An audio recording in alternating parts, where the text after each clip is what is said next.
السلام علیکم۔ آج کے اللہ کے ناموں میں پہلا نام ہے الغفار، یعنی معاف کرنے والا۔ ہر عام مسلمان اور انسان یہ بات جانتا ہے کہ اللہ تعالیٰ معاف کرنے والا ہے، لیکن کیا آپ یہ بات جانتے ہیں کہ اللہ کسے معاف کرتا ہے؟ اس کی معافی حاصل کرنے کی ایک شرط ہے، اور وہ شرط یہ ہے، اللہ اسے معاف کرتا ہے جو اس کے آگے معافی کا طلبگار بن کر آتا ہے۔ وہ جو اپنے گناہوں پر پچھتاتا ہے، اسے دوبارہ نہ کرنے کا وعدہ کرتا ہے، اور پھر اگر اس سے گناہ دوبارہ ہو جاتا ہے تو وہ پھر اللہ کی بارگاہ میں آتا ہے اور معافی مانگتا ہے۔ اللہ خود کہتا ہے کہ یہ اس کی رحمت کی عظمت کے خلاف ہے کہ اس کا بندہ اس سے معافی مانگے اور وہ اسے معافی نہ دے، پھر چاہے انسان کے گناہ آسمان جتنے ہی کیوں نہ ہوں، لیکن شرط یہ ہے کہ بندہ اس کے آگے ہاتھ پھیلائے۔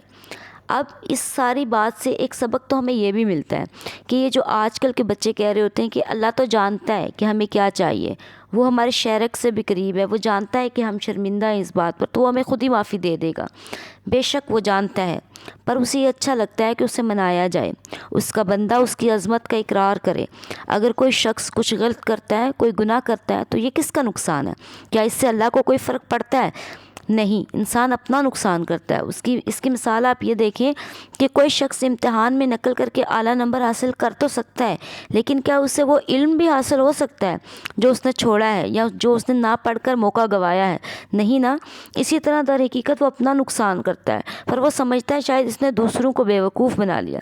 اس لیے اللہ بتا رہا ہے کہ تم خود نقصان میں رہو گے اگر تم گناہ کرو گے۔ اسی لیے گناہ پر شرمندہ ہو کر معافی مانگ لی جائے تو یہی سب سے بہتر ہے، کیونکہ اس کی گارنٹی تو وہ خود دیتا ہے کہ میں معاف کروں گا، گناہ چاہے کتنے ہی بڑے کیوں نہ ہوں۔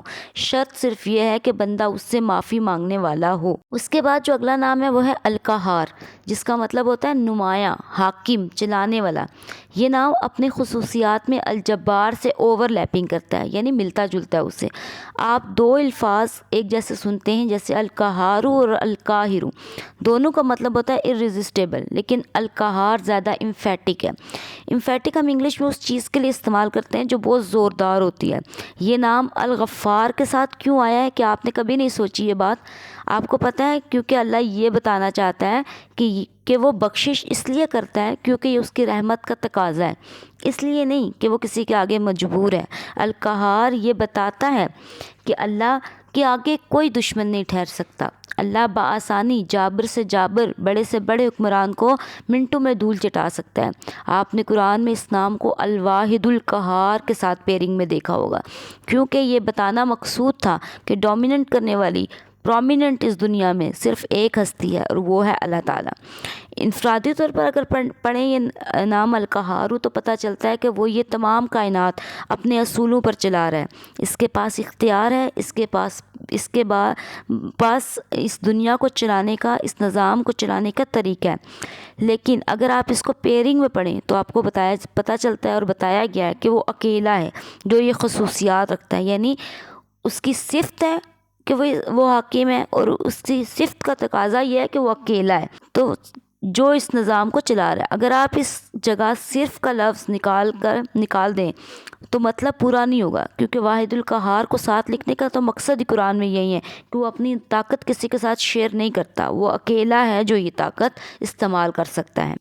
اس کے بعد جو آج کا اگلا نام ہے وہ ہے الوہاب، اس کا مطلب ہوتا ہے عطا کرنے والا، گفٹر، ٹھیک ہے، جسے ہم عام زبان میں عربی میں کہتے ہیں ہبہ کرنا، تحفہ دینا۔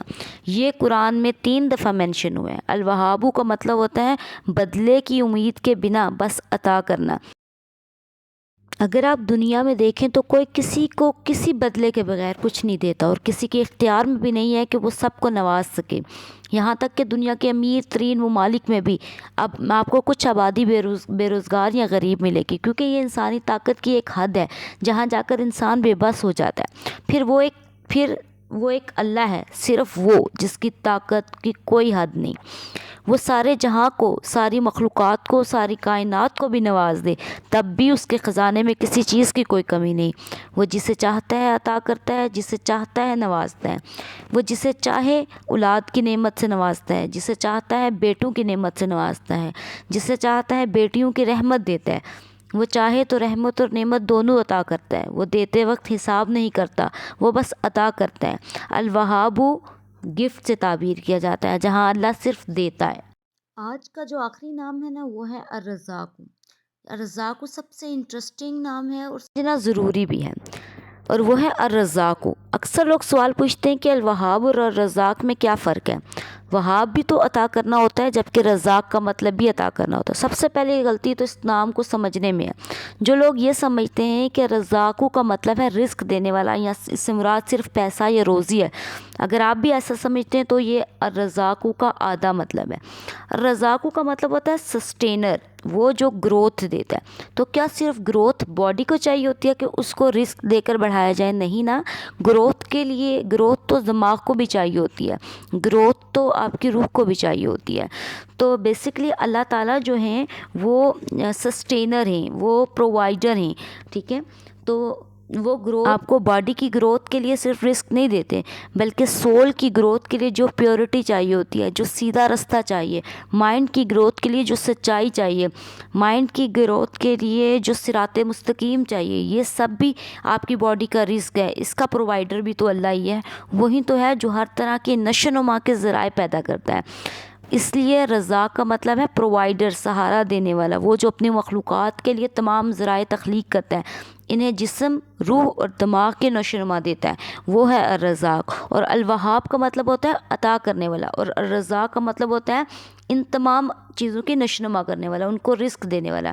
الوہاب عطا کرتا ہے لیکن وہ گفٹ دینے کے زمرے میں آتا ہے، جبکہ الرزاق کا مطلب ہے نشو نما دینے کے زمرے میں آتا ہے، چاہے وہ نشو نما باڈی کی ضرورت رزق ہو، یا دماغ کی ضرورت کوئی سچائی ہو، یا کوئی پیورٹی ہو، یا پھر روح کی کوئی پیورٹی چاہیے ہو، یہ سب بھی پرووائڈ کرنا اللہ تعالیٰ کا کام ہے، وہی ہے جو اس سب کا بھی پرووائڈر ہے۔ اللہ حافظ۔